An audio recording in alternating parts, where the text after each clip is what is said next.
Hello, I'm Chris Gill, I'm president of William Douglas Management Company.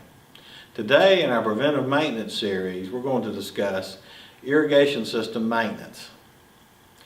Irrigation system maintenance is many times buried in an HOA's annual budget in general landscaping and possibly the master water category. But nonetheless, an irrigation system is a crucial aspect of an HOA's systems. So the HOA board needs to have an overview of the system. Irrigation systems should be inspected every year for problems and be reviewed for water usage efficiencies. When irrigation systems are initially installed, they are set up to cover plants, trees, etc., and these planting situations can change over time.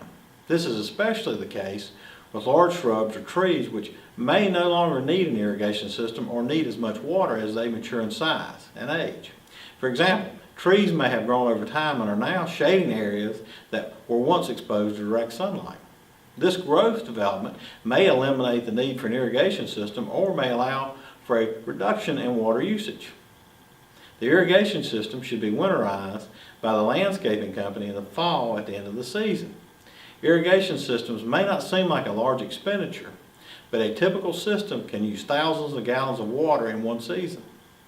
This is definitely a topic for the landscaping committee to investigate along with the lawn maintenance contractor for specific guidance.